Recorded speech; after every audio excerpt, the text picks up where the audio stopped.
Good evening and welcome to Modern Latina's Quinceañera celebration. My name is Linda Castillo and I'm the CEO and founder of Modern Latina. Modern Latina was created to celebrate, inspire, and empower Latinas. Over the course of the years, we have gone beyond the online platform. We have our Modern Latina book club where we feature and support Latinx authors, and we also host events to bring together Latinas so that we can connect, collaborate, and give back to our community. I'm beyond excited to be here tonight and welcome you to our celebrations. This year's theme is celebrating our stories, cultura, and community, and you're going to enjoy tonight's event. But our event wouldn't be possible without so many people to thank. Thank you to my family, my friends, and the community for supporting Modern Latina over the years. And I'd also like to thank Comcast, our sponsor, for making this event possible. So thank you so much for being here. Grab your glass of vino and enjoy the amazing Latinx leaders, the poets and musicians that are going to showcase how beautiful our community is. Enjoy.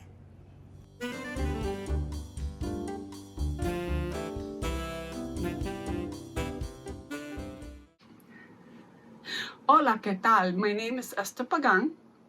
My social media name is Star Angel on Facebook, Instagram, and Twitter. I was born in Youngstown, Ohio, but raised in the Bronx. I'm a New York Rican. The name of my poem is called Taína, and it's about being Taína. Taína, my roots come from within. My blood runs many cultures. From the beautiful jungles of Africa to the glitter of Madrid. My cousins, France, Italy, Germany, and Ireland. My cultures are many, but through my veins runs one true blood of a Taína. A noble woman am I, strong with dignity, proud, standing tall, beautiful with all my cultural curves, from white to black, pureness in my heart, fruitful in my soul. Taína am I, proud to be the Puerto Rican I am, proud to be Taína.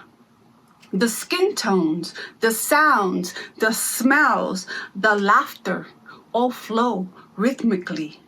From our past, the beginning, when our beauty emerged with our Boricua sun and our rainbow of colors. Taína, yes, I am. Proud fighter, ama de casa, cariñosa, giver, supporter, mother, wife, sister, daughter, all in one. Sí, yo soy Taína, yo soy Boricua, orgullosa, till my days are done. This proud blood which runs through my veins, strong, you can't knock it down. Como el coquí, tan alegre que canta nowhere else but en mi isla del encanto. Y no te olvides de mi arroz con gandules y pernil. Que sabroso. My taste buds come alive to the feast which we as humble people always welcome. Mi isla bonita, tan bella y abundante de amor. I'm too proud to let la política take over mi corazón. My beauty, mi orgullo, my dignity, my intellect, my power, my soul. This energy comes out con salsa picante running through my veins and pores. Qué rica soy yo. Soy yo Taína, Boricua, from head to toe. Puerto Rico, yo te amo. You are in my soul, my body, my spirit. We will rise again, yet stronger. Our love for culture will save us. It will bring us together as one. Mi isla, we will rise above the storm. Thank you.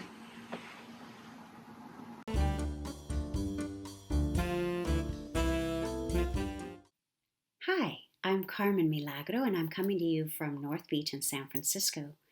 The piece that I'll be reading for you today is an original poem called The Fire Within. It's an homage to everyone who refuses to conform. I hope you enjoy it. The Fire Within. There's only one way to succeed, they say. There's only one way, and that's pray. They don't see the fire within cannot be contained. They can't see the hope that always remains. Why can't that be? If only they would see the fire is within me. There's only one winner, they say. There's only one way, and that's pray. There's only those who have or have not. Why bother to try? I'll tell you why. You must choose to see that rainbow in the sky. And what can be is the fire within. But that fire within, it's me. Thank you for allowing me this opportunity to share with you one of my original pieces, The Fire Within. I'm Carmen Milagro.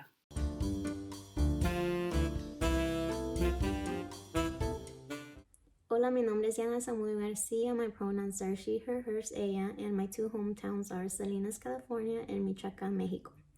This poem, Amor Maternal, was inspired to celebrate my mother's first-time birthing day. Here is the poem. I am Mami's first creation, Mami's primeriza, con quien por primera vez en su vientre cargó vida. Los primeros latidos y ultrasonidos, las primeras pataditas. Soy los antojitos de tacos, champurrado, mango con chile, fresas con crema y churritos. I'm a pedacito from her womb, la primera habitante en su útero. Soy las primeras náuseas y los primeros mareos. Soy las cicatrices en su abdomen. Soy el cordón umbilical. I am Mommy's whitened hips. Soy sus swollen pies and swollen pechos. I am her aching nipples. Soy los primeros desvelos. I am her tired ojitos, the dark under-eye ojeras. I am Mommy's warm breast milk. Soy sus felicidades, serás buena mamá. I am Mommy's first canas and her first señora facial arrugas. I am her first regaño as a madre with hija de tu madre. Her first mothering condolences with a heavy gasp followed by an ay mija. Soy el primer suspiro profundo de orgullosimiento with esta es mi hija. I am Mommy's firstborn. Soy su primer amor incondicional. Thank you.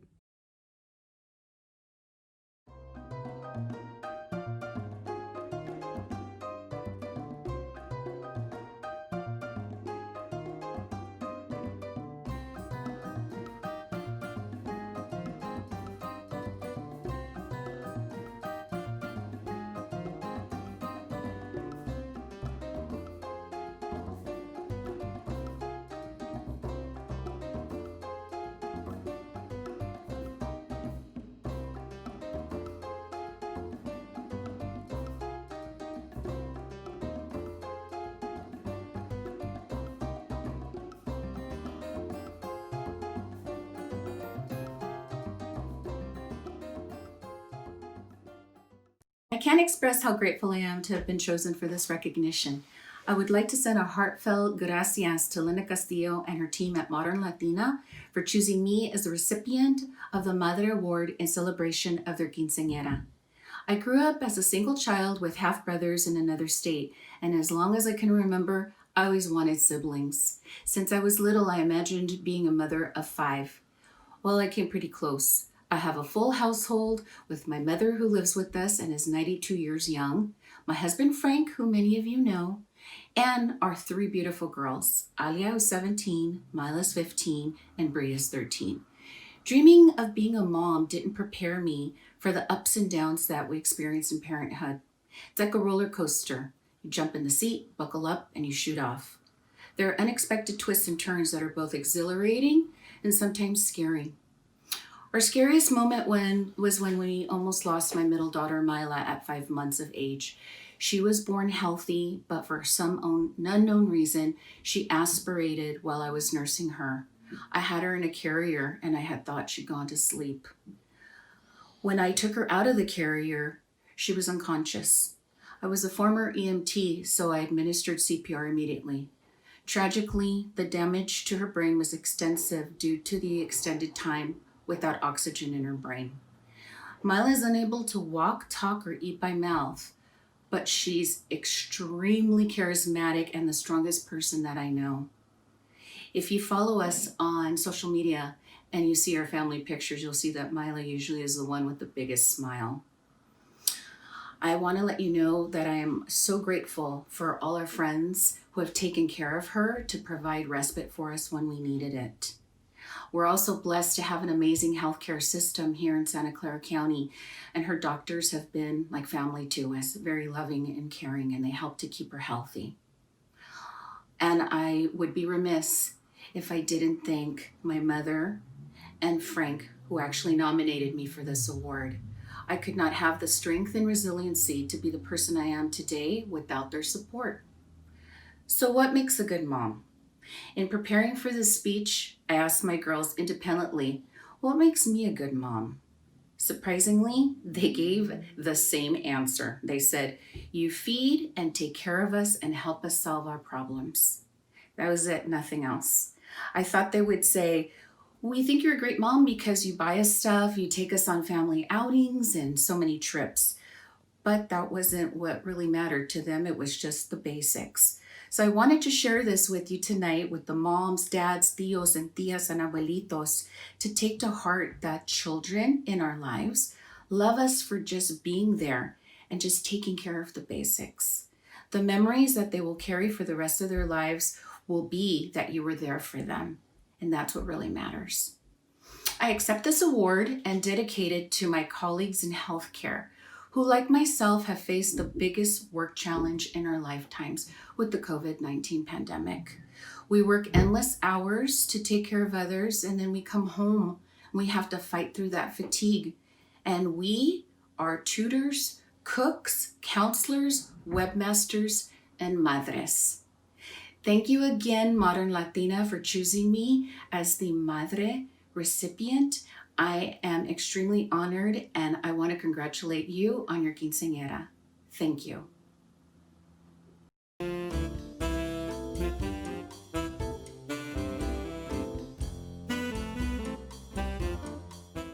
Últimas scars. Las últimas scars to fade are in the mind and DNA. Mindless traditions, repetitions are not my way. Cortaron my manos, yet they are recreating. Cosas that you've never seen, pero vas a ver, keep waiting. Cortaron my lenguas, but I grew back a few más. I'm planting a garden, scatter seeds as I pass. For each libro burned, escribo 10 más hoy. Write them with an ink they cannot destroy. Wisdom, conocimiento, on a stone engraving. That wasn't the end, no, that was the beginning. Ancestors in my sangre, whispering through my corazón. Painting con manos antiguas, writing palabras con razón. My ancestors viviendo en mí son los que estás viendo. Paintings, poems, songs, and danzas in my sangre are corriendo. Demolish a city, a person, but nunca a nation. Dormidos but waking after each assassination. Despierten my arms with a message for a gente. Despierten my feet, images clear the mente. Wake up my minds and lenguas. Learn it, speak it, read it. Despierten my hearts. Create and grow and don't quit. Vivimos in the ruins, but our hearts are the vines. Conditioning is veneno, our creation's free minds.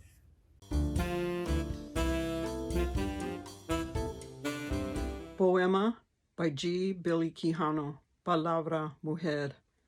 Suicide for a widow Chingona when lipstick wasn't enough. He left me alone and dropped me in the field of dreams. Suicidal distraction, a cellular reaction. La Duende struck me at my core and left my heart oh so sore. I question why grief has lied. Waves of pain won't subside. And in you, you are on the fly.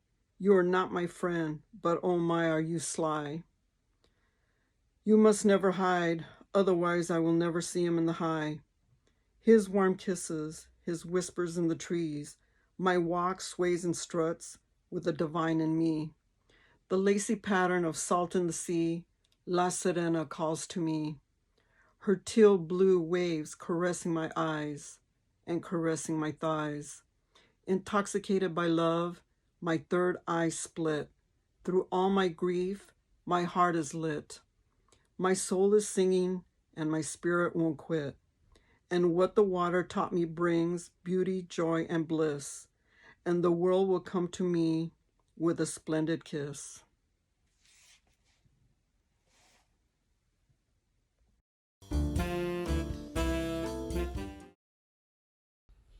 Hi there, my name is Janet Lopez Galindo. I am originally from Mexico City. I was raised in the Bay Area, and I'm coming to you today from San Francisco to share a poem with you. The poem is called See Me, and it talks about the undocumented experience. So here it goes. No longer human, no longer a woman, no longer a sister or a daughter. I am seen as nothing more than a political controversy. I am undocumented, but undocumented is not who I am. These politicians have dressed their words in white robes, manipulated history so well that people who have forgotten how their ancestors got here are convinced that I am an illegal act. My status is a taboo and confuses you. Your ignorance fools you and fuels you into your hatred. I speak to my abuelita in broken Spanish. At times I can say more with my hands than I can with the split tongue. Yet you ask me how I speak English so well. My tongue cannot stand the salsa que pica mucho or remaining silent any longer. And no, I don't clean houses like my mother, but even if I did, I'd be proud because it was my mother who told me that as long as you are not stealing, there is nothing to be ashamed of. Part of me wants to make you feel what I have felt every time. The lack of a 9-digit number has stopped me from doing things you don't even think twice about doing. When driving to the store can be the moment that changes our lives, you have mistaken your ordinary for your privilege. But I know that you don't understand. I know that if I wasn't undocumented, I probably wouldn't understand either, because how can you understand how much I need agency over my own body, the way that a detained child needs the warmth of their mother, how the fragments of freedom distributed in a 2-year work permit will never be enough, how I didn't know the price of being here is realizing that my parents are also children who will never get to see their parents again. How much longer will it take you to see that you are merely the product of a racist nation that doesn't want me, unless I have a 4.0 GPA and am willing to leave my brown skin at a port of entry? The product of a system who taught you to dehumanize us, that lies to your face when it says it's here to protect you, and illegal immigrants like me are a danger to you and your job. You have been taught to think of immigrants with a negative connotation. Damn, I am so tired of defending my parents' decision to bring me to this country. I am slowly losing patience. But most of the time I feel hope. Hope that you will see me as you see others. I hope you see you have the power to save my people. And by save my people, I mean save our people. You need to redefine what undocumented means to you. Undocumented. Let the word fill you with the courage of brave migrants who risked everything, and I mean everything, to give those they love a chance the world denied them. Undocumented. Let it fill you with the memory of those who tried but didn't make it, and all that's left of them is bones in the desert with no name, no grave, and no dignity. Don't you know that these borders were man-made, and don't you dare forget that man has not always been right. Now can you see us? Can you see me?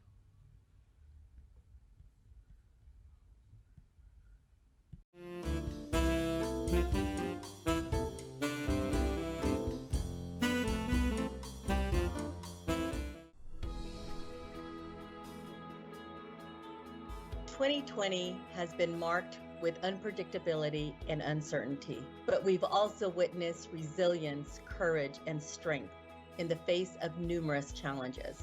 At Comcast, we pride ourselves on creating special moments of connection. And this year, those connections have never been more important for customers and the communities we serve. Even amidst massive adversity, we have made impressive strides this year. Comcast continued to invest in its infrastructure to ensure that customers have fast, high-capacity, reliable internet service.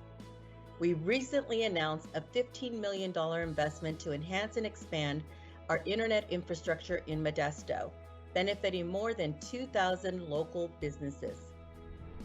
During the many fires that plagued our state, Comcast helped first responders and emergency response teams, as well as our customers and communities. We have improved our public safety power shut-off process by sending letters, emails, and text messages to customers when we are alerted that our services may be impacted by the loss of power. We all know that distant learning has been a huge challenge for students and families this year. When the COVID-19 pandemic broke out in March and people started to shelter in place, Comcast was the first internet service provider to offer 2 months free service to eligible new Internet Essentials customers. We also started the Internet Essentials Partnership Program, which enables counties, cities, or nonprofit organizations to sponsor or pay for services for their constituencies. Thanks to our committed partners, many students who did not have internet access now have a broadband connection at home. We also recognize that 2020 has brought racial and social injustices even more into the forefront. Comcast is committed to having these conversations and to investing more in the communities where we live and work. We announced a comprehensive multi-year plan to allocate $100 million to fight injustice and inequality against any race, ethnicity, gender identity, sexual orientation, or ability. Through our nationwide RISE program, we are offering grants, marketing and technology upgrades, including media campaigns and connectivity, computer and voice equipment, as well as free marketing insights to all applicants. Locally, we also announced a $350,000 partnership with Opportunity Fund to provide microloans and wraparound services to diverse small businesses. With social distancing restrictions continuing, Comcast developed creative ways to take events and programs virtual so that we could sustain support for our numerous multicultural initiatives. In partnership with the Asian American Journalists Association, we launched Rising with the Tides, a storytelling project that enables local journalists to promote stories of resilience among the Asian American Pacific Islander community. For Pride Month, we worked with the Commonwealth Club of California and San Francisco Pride to host virtual events. We also sponsored the relaunch of Out in the Bay, a radio program that amplifies LGBTQ+ stories. We partnered with LTX Fest, Modern Latina, and We All Grow Latina to host a series of events during Hispanic Heritage Month. While no one can say what the future may bring, we know one thing for certain: Comcast will be here, and we will be here for all of our communities. Please visit our blog at california.comcast.com for more information.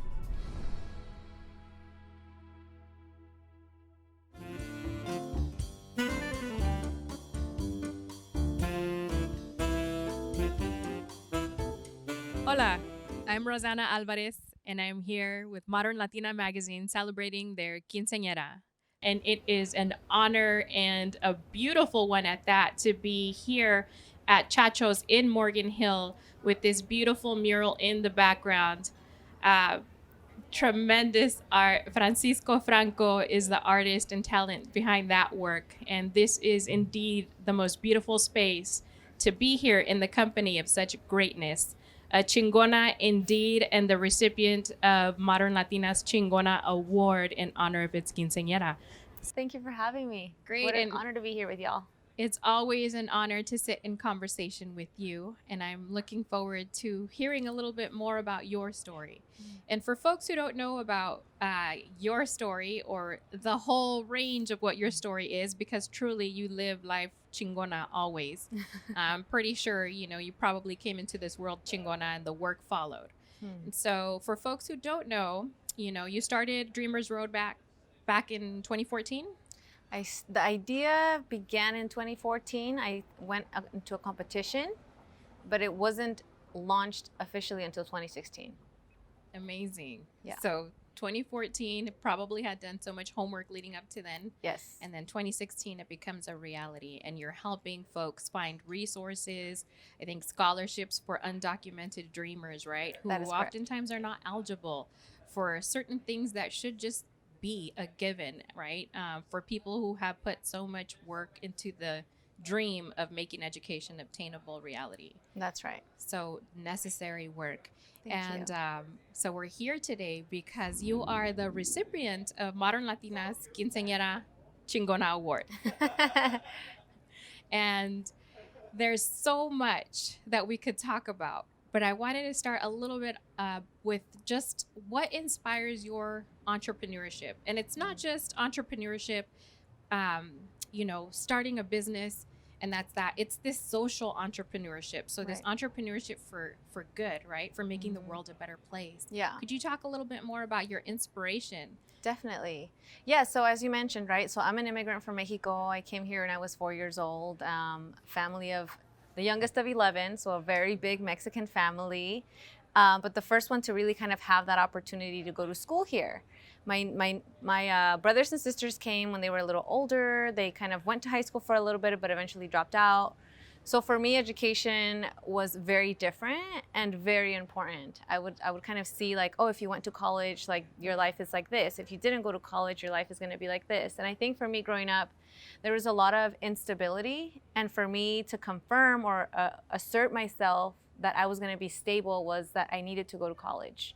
So since I was very little, I was very observant, and I'm like, okay, I need to get very good grades, and I need to behave very well, and I need to be involved in the community and in school, and that's exactly what I did, right? So I think for me, what inspired Dreamers Roadmap was my personal story. My junior year of high school, I found out that on top of being an immigrant, I was an undocumented immigrant. And pursuing college, as you mentioned, right, I was under the impression that I was going to qualify for FAFSA like all of my friends and all of the scholarships that they were applying for, and I didn't. So for me, that was kind of like my whole world was caving in, because here you have like little Sarahi, super outgoing, and like with all these kind of like things that would make her application outstanding for college, could not even apply because she had no money to do it. So graduating high school with honors and being in this situation was very heavy for me. I felt that I was not only letting myself down, but I was letting my parents down. The whole sacrifice of them like leaving their country and language and culture to bring me to this country to give me that one opportunity, right? So I think for me, when thinking of like the inception of Dreamers Roadmap was, I don't want anybody else to feel what I was feeling and go through what I was going through. And mind you, I think that when I launched Dreamers Roadmap, I didn't really know what an entrepreneur was. Like that was a new word for me. I'm like, I just want to fix this problem and I want to build this company. Little did I know there was like all these titles associated with it. And I think for me it was that, right? Like el no saber más o menos también, and just going with the flow of like, I don't want this to happen to anybody else. This opportunity of this national competition was given to me. I was going to take it. And I gave it my all. I'm like, look, this already happened to me. I found a solution. I want to build it, but now I just need your money. And they're like, okay. So I won first place in the country. Amazing. I come home with $100,000. And in 2016, we launched Dreamers Roadmap. And it's been an adventure ever since. Ooh, right? It's been an adventure before, when we launched, and ever since. Yes, for sure. That's a very good way to put it. Amazing. Excuse me, I'm like getting all emotional over here. See if the eyeliner holds. But part of what I do in the realm of social entrepreneurship is I produce and I invite several different folks to come and talk to me in conversation like this, right? Yeah. With the Hella Chingona podcast. Yes. And it really is about sharing stories like yours, so that we remember this legacy of Chingonaness that we come from in community with each other, right? And so hearing your story is very relatable. And I've heard you talk about your story before, and it's very, it's personal, right? But it's also this idea of responsibility, right, for bringing other folks along with us. And I think that that's the beautiful thing about Chingonas in general. And in every conversation I've had with Hella Chingonas on the line, it's been around this idea of we carry each other, right, and we inspire each other, and we ground each other, and we uplift each other. And so in that way, I'm going to get a little bit ahead in the conversation because I'm curious to hear how you unpack Chingona. Being the recipient of this award at the Quinceañera of the magazine, you know, is an honor in itself, and it's an honor to have this conversation with you as, you know, we reflect on the 15 years of the magazine and doing that for other Chingonas, but also just how we ourselves kind of come to those definitions in community. So how would you define a Chingona? How would you spread that legacy to other mujeres as well? Yeah, it's so interesting that you say that, right? Because I think for me, growing up, I went to church a lot. So chingona was not like in my vocabulary, like eso no se dice, like eso es vulgar. So it's like, oh, eres inteligente, eres una niña muy buena. And I got to this point in my life where I'm like, I am a chingona though. Okay, so mi mamá fue la primera chingona que yo conocí, right? Like I think, again, going back to like the words, it was like, I couldn't tell her, mamá, qué chingona es usted, but she was, you know, like venimos de Mexico with very little. We were always kind of moving, and that's why this whole stability, instability was so personal for me, because that was trauma that I had. I went to I don't know how many elementary schools like growing up, and we were constantly moving. But she always had this faith and this kind of like energy of like, mija, no pasa nada, like we're gonna be okay. Y ahí voy. Soy bien chillona también, so if I start crying, I'm sorry. And yeah, you know, like she would always say, like, mija, like, por algo pasan las cosas, usted no se rinda, like, todo va a estar bien. Y eran situaciones and like where we would sleep on the floor, we would like sleep in a room, we would sleep on a couch, like she didn't care, right? And I think for me, like, I didn't really know anything different. So for me, like, dormir en el piso, it was the best. Like, I love sleeping on the floor. I'm like, yo quiero dormir en el piso. Like, when they would like have a couch, I'm like, yo quiero dormir en el piso. And she just always had this perspective and vision and seeing things. And I think for me, right, for putting perspective in me, like, mija, usted no sienta que es menos, usted like es grande, usted es especial. And the one thing that I think I carry with myself the most is what she would tell me on days that I would just cry or have a really hard day, either with like my nephews or nieces bullying me, or this whole thing of like my family being envidiosos because I had good grades and their kids didn't. And I'm like, well, esa no es mi culpa. Like, yo qué culpa tengo que sean bien burros. You know what I mean? But it was like those small things. Cuando eres chiquito, o sea, you're expecting for someone to say, mija, good job, like, we're so proud of you. Y todos, like, como que me cerraban la puerta. Ay, qué creída eres, like, ¿para qué nos dices? And I'm like, okay. And I would go crying to my room to my mom. And then she would always tell me, like, mija, no llores, like, todo está bien. Recuerda que tú eres una hija de Dios. Ooh. And I think for me, I really embraced when she told me que yo era una hija de Dios y yo era una persona especial. She's like, you're special, like, you're different. And embrace that. Like, we're different. And I think for me, when I found out that I was undocumented and I was an immigrant and that I couldn't go to school, I remember praying to God, like, enojada. Like, I would argue with him. I'm like, my mom said I was special, like, that I was different, but this is not the special that I wanted. Like, this is not the difference that I wanted. Like, this is really hard. Like, why me? And I would cry in my prayers to God. And I'm like, yo no quiero ser especial. Like, yo no quiero tener esto. And I would just remember my mom, you know, in the back of my mind, like every time I felt bad, she would open up the Bible and read me a scripture or sing me a hymn. And I miss that, you know. I miss that. I feel that oftentimes when you wear this hat of like, oh, you're a chingona, everybody sees this very like, not tough, but like, ella puede con todo. Y lo podemos, you know, like, gracias a Dios he podido. But like in the back, like, it's that little girl still, you know, que le decían like, oh, tú nunca vas a hacer nada en la vida. Like, porque, o tú eres tonta, o tú no puedes, o tú aquí quédate. Because I wouldn't have like the clothes or the shoes that my nieces and nephews had. And tú no te metas a la foto. And like little things like that que de niño dices tú like, pero ¿por qué? Like, yo quiero salir a la foto. No, tú no puedes. And like cositas así. Y recuerdo a mi mamá, ¿no? Y ahora es tan interesante how the tables have turned. Ahora salgo en los periódicos, salgo en la tele, fui a la Casa Blanca. Y te digo, like, always in the back of my mind, I'm like, todo por mi mamá, que fue el ejemplo de esa chingona. que no importaba lo que nos pasaba, lo que nos dijeran, donde durmiéramos, ella siempre, mija, tú ten fe. Todo pasa por algo, it's gonna be okay. Y con esa energía, con esa energía, like, sea lo que sea que venga, como inmigrantes, como indocumentados, como mujeres que nos dicen y que nos ponen que tú puedes, que tú no puedes. I really go back to that space where I would sit with my mom and I was in her arms and she's like, mija, tú eres una hija de Dios. Tú eres especial y todo pasa por algo. Tú ten fe. And I think it's that. Like, esa fe que llevo por dentro, que digo, sea lo que venga, yo no estoy sola. Dios está conmigo. Ahora, gracias a Dios, tengo a mi esposo y a mis niñas que también están conmigo.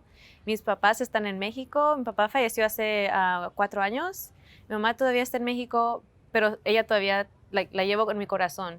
Y a mi papá también. Y, o sea, son los que van conmigo. So that's, I feel, what gives me the energy, to just really keep going and motivating.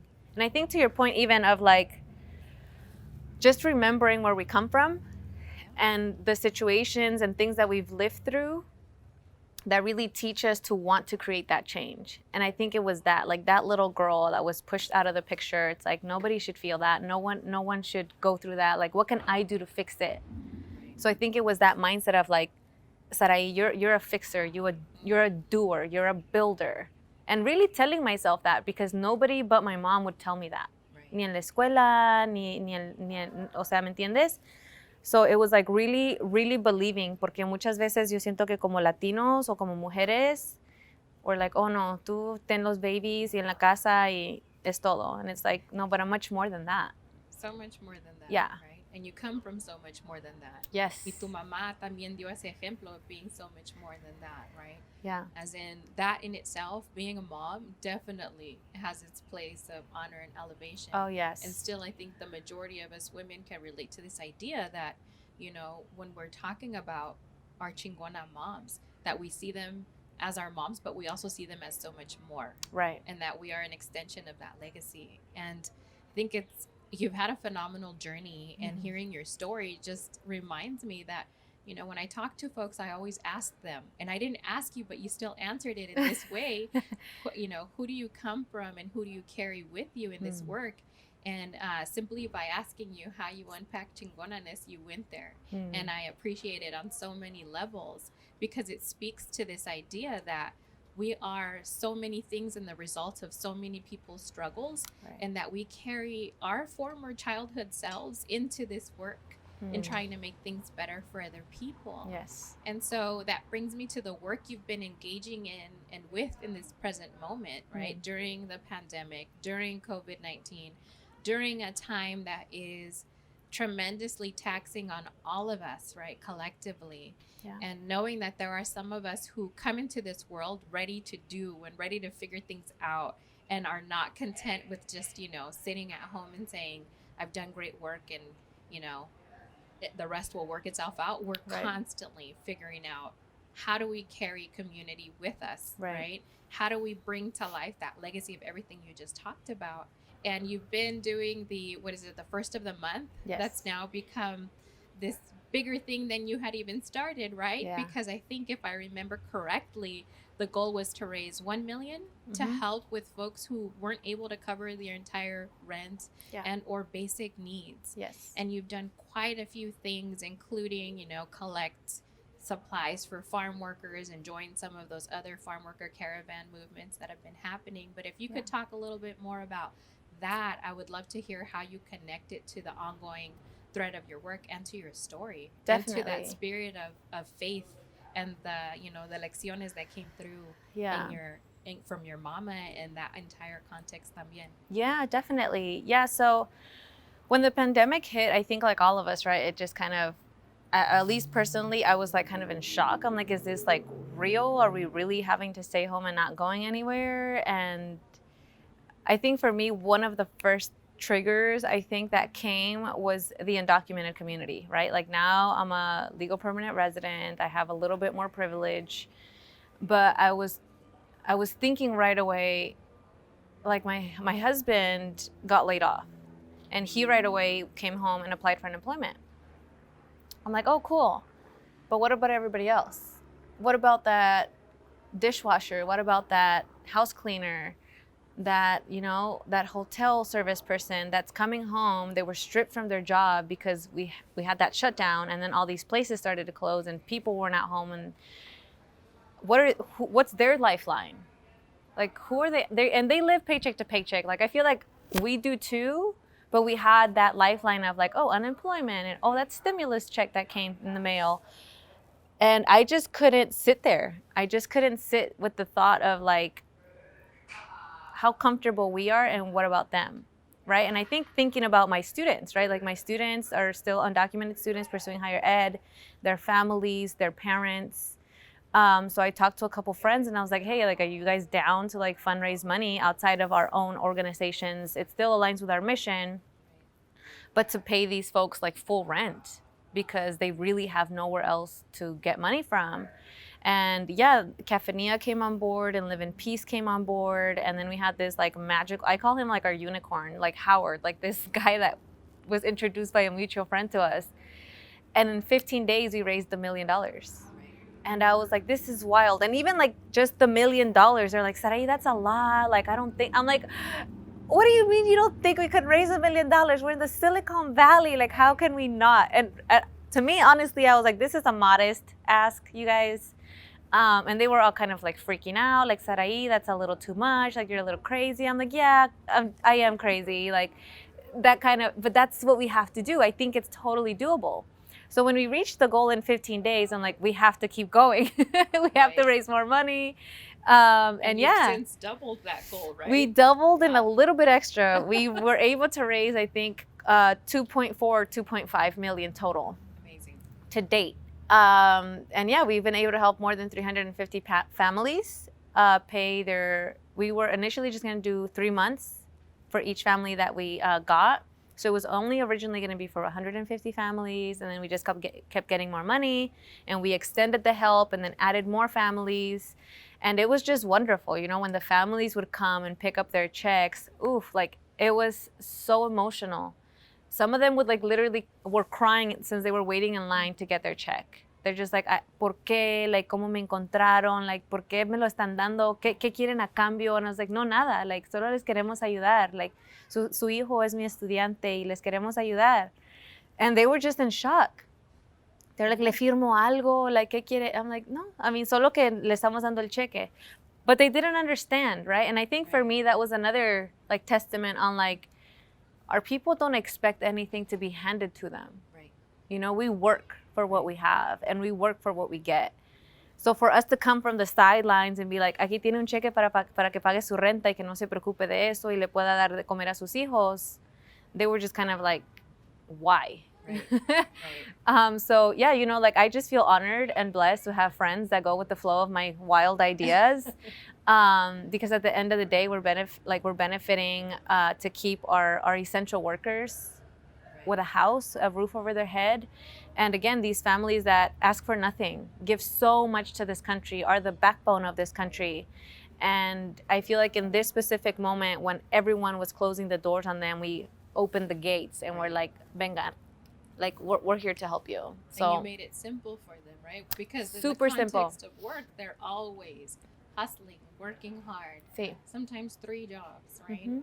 And so you're right to have folks come in and be able to have some assistance that is worry-free itself. Yes. Without all of the hoops and the Yep. bureaucracy, and Yep. to say this is a space of dignity. Yes. You know, and that we value your work and that we're putting, you know, some dollars and assistance behind that in a way that still holds dignity. Yes. Yeah. And I think that was another thing why they were kind of like asking so many questions, like, why are you giving this to me? Like, how did you find me? Why are you trusting me?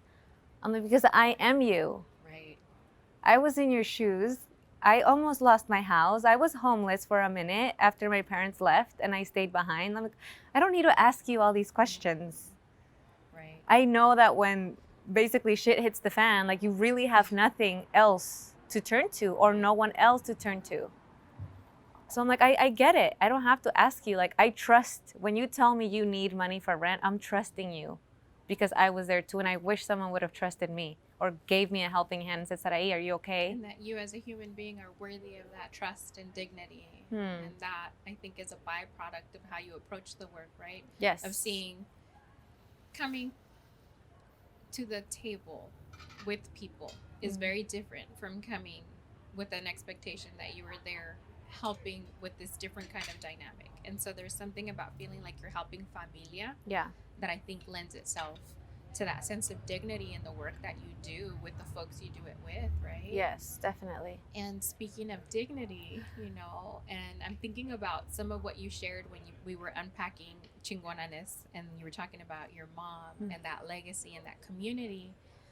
I'm thinking about the generations forward también, right? And you yourself are a mother now, and you've been for a little bit of time. You've got 2 little ones. Yeah. If you could speak a little bit to that and the legacy you hope to leave to those little chingonas, because, as a mother of 3 myself, I always have that in the front of my mind and on the bulk of my shoulders, right? It is a responsibility. Yeah. Especially when we think so highly of folks who came before us, and knowing that we now have a responsibility for the people who follow. Right. Even in our own households. So yes. if you wouldn't mind sharing a little bit about that. Oh, no, definitely. Yeah. So I think right, when I started this work, my kind of mission and motivation, and still part of it, is the generations that are coming after me, whether they're my children or not. It's just these kids who really didn't have anyone to guide them. Again, because that was me. I was that child. And I think now as a mom, it's like this whole added layer of like purpose and responsibility. And how do I teach them to feel and know that they can really be and do whatever they want? Like, I think oftentimes that's just kind of said like as an overhead, like you can be whatever you want, or you can be the change you want to be. I'm like, but there's a difference. There's like wanting to be and doing. Right? And I think for me, like, that's the thing. Like, I don't just want to tell them, be the change you want to see in the world. She did. Yeah. So Eliana wanted a backpack because we literally got almost like 200 backpacks. So they were all in like her dad's like truck. And then I was explaining to her, we're going to give these to los niños de los campesinos. And she was like, oh, okay. And she started helping unload. Like, yo quiero ayudar. And she would like sit inside the truck and help her dad like unload the backpacks. And I remember one of the times I went into the truck and I started unloading. She's like, Ama, that's my job. She's like, yo quiero ayudar. And I felt so proud. It was like seconds, but I felt so proud as a mama, that I was like, oh, my baby, like she wants to actually do the work. And I was so proud because I'm like, that's what I want to leave behind, that my kids not only see what I've accomplished, but that I'm doing the work. And for her to take like physical action and say, yo quiero ayudar, like as small as it could be, like to unload these 200 backpacks. For me, it was huge because I'm like, she's seeing what mommy is doing and she wants to help. So I think for me, like, I voy kind of to where I want to leave my legacy to them. It's like, mommy did this and that, but she's doing it to leave you an example that you can do the same thing. You can help other people. You can be kind. You can take action. When you see a problem, try to fix it with your friends and take action and do that for them, because you probably have a little bit more privilege, especially as a citizen of this country. You have a lot of privilege that a lot of these kids and families don't. And so I hope that they take that. For them, it's not a question, right? I think I see that with my babies, and they're seeing everything I do, from the magazine to the podcast to even driving over here to have this conversation with you. And for them, it's just very much a fact of life. Mm-hmm. And so I'm hoping that, in that same way where we had our journey to come into this space of, we are who we are, and we're able to offer so much work toward social good. Yeah. That there was still a part of our journey where we had to remind ourselves and reground ourselves in the idea that there were examples before us. Yes. Even by way of our own mothers. Mm-hmm. And so I think the beauty of our kids in particular is how close they are to work that for other people, seems like these tremendous pieces of work, which they are, but what you're saying here in this conversation is that a lot of it is based on the simple values of caring for each other. Yes. Right? And so my final question in conversation with you for today is just what are some words of advice that you might have for other chingonas out there, hoping to either start a business or leave a legacy? I think sometimes we shy away from that, right? Yeah.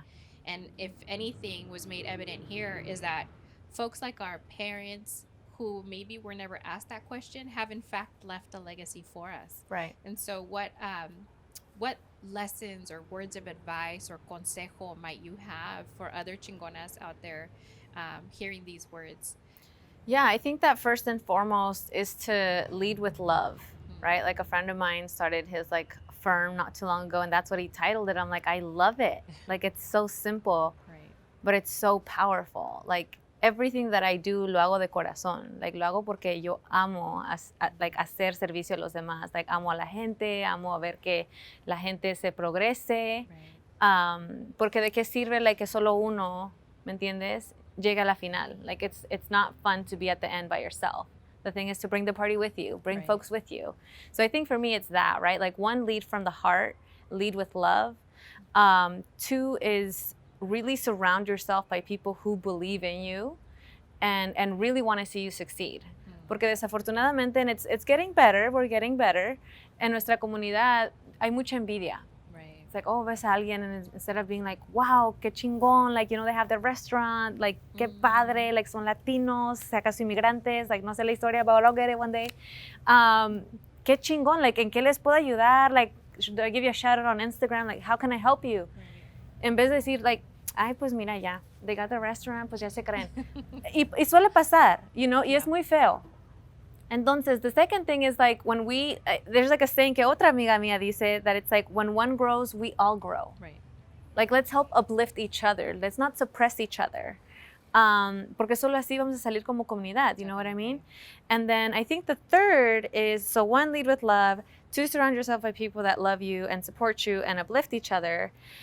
And I think the third is just to like never give up. Like really, really, I know I'm pretty sure everybody hears that all the time. Right. Like, oh, like, yeah, it's easier. And it is easier said than done. Trust me. Like I've been through it. I've come back. I've been through it again. And I come back again. But it's really like no te des por vencido and just have the faith. Como decía mi mamá, like no te des por vencido, mija. Like we're special. Like we're here for a reason. Like you're going through everything that you're going through por algo. Tú ten fe. So it's just that, tener fe que lo que quieres hacer, the business that you want to start, the company that you want to do, ten fe que tú lo vas a poder hacer. Surround yourself by the right people that will get you there, and then never forget the folks behind you to keep lifting each other up. Right. I think that's what I would say. So there's some humility and some sense of community in that as well. Definitely. Yeah.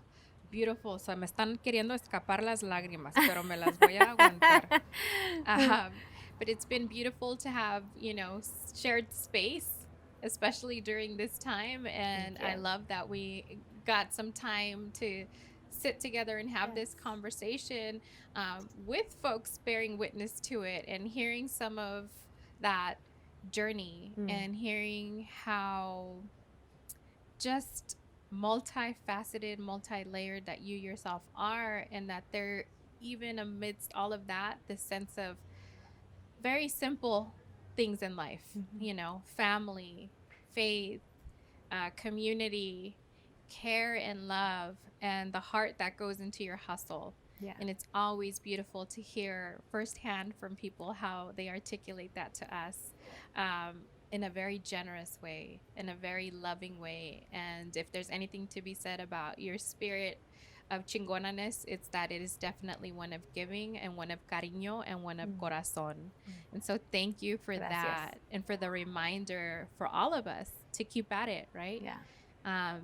Estamos en la lucha, whatever our lucha is, even if that's putting together a business that will help other people. And so thank you for leading by example. And for putting your granito de arena into, the collective fabric of our stories that ultimately do intersect in and out of each other's lives, right? Definitely. And we provide that care and sustenance to each other. Yeah. And so again, we're here celebrating the Quinceañera of Modern Latina magazine. It's been a tremendous honor to sit in conversation with Sarahi today. And I hope that you all enjoy the rest of the program. It is a beautiful Quinceañera celebration. Yay. And if there's anything that we know about quinceañeras is that there's always music and culture and laughter y hasta veces hasta lágrimas. Yes. And so thank you once again. And for the rest of you, enjoy the rest of the program. It's been a pleasure. Gracias.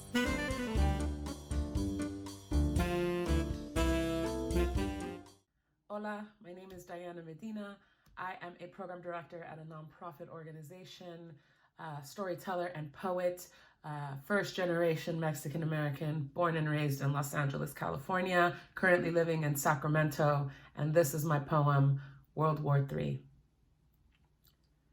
Attention, attention, this is a call to action. It's official, World War III is a war of words. My notebook is locked and loaded, and I'm saving you a seat at the mesa, mesa, mesa que más aplauda. I asked them to send La Niña, but she's still locked in a cage with all the others. And now that we know that hard truth, I want you to be outraged with me.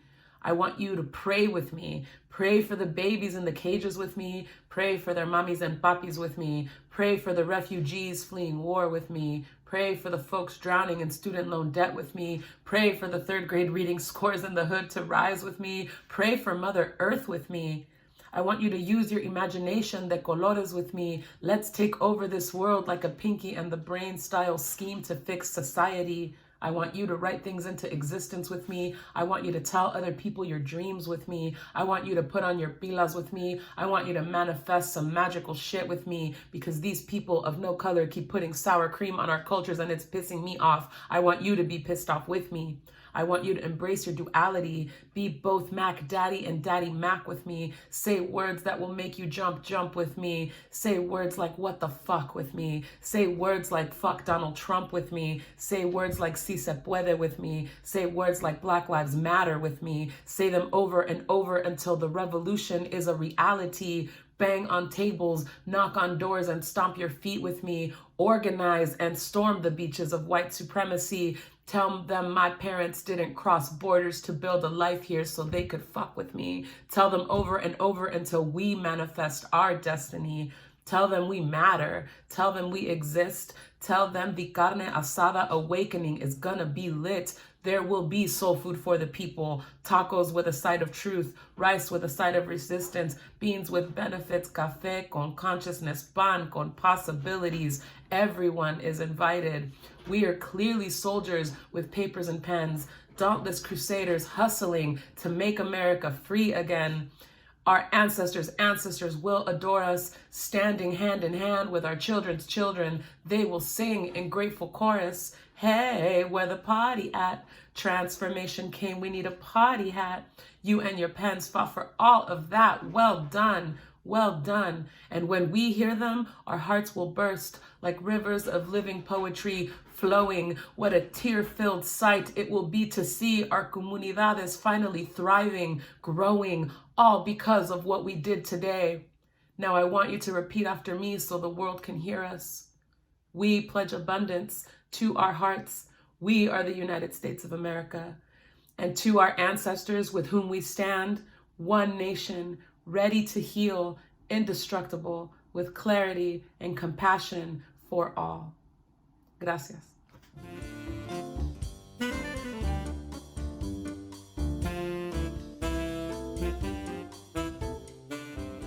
Hello, how's everybody doing? My name is Gabriela Sepulveda. I am a singer and actress from San Jose, California. Maybe you have seen me perform on shows like American Idol, La Voz Kids, Sábado Gigante, or perhaps you saw me act in the Telemundo series Jenny Rivera, Mariposa de Barrio. I'm super excited to be joining you all today in Modern Latinas Quinceañera celebration. Thank you so much for the invitation. If you like my performance today, I invite you to follow me on my social media, Facebook and Instagram, Gabriela Sepulveda Music, or please subscribe to my YouTube channel, Gabriela Sepulveda, for more. Modern Latina, we love you, and congratulations. Wishing you many, many more years.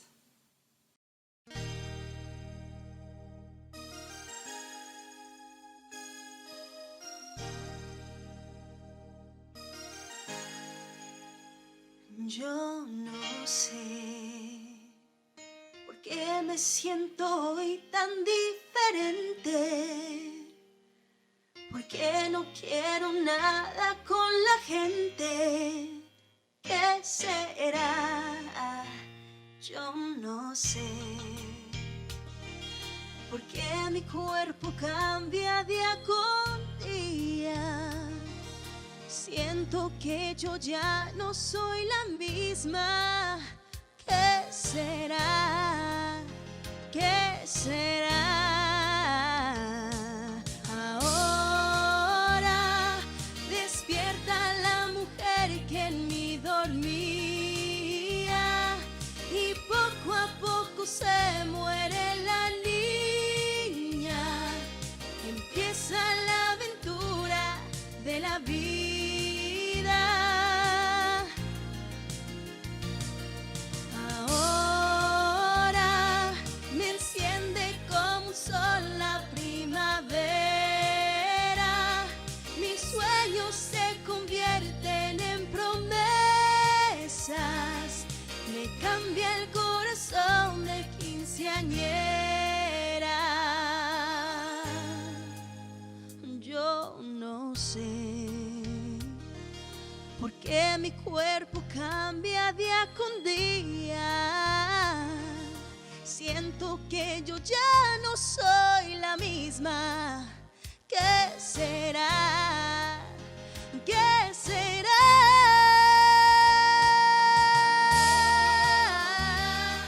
Despierta la mujer que en mí dormía y poco a poco se muere la niña. Empieza la aventura de la vida.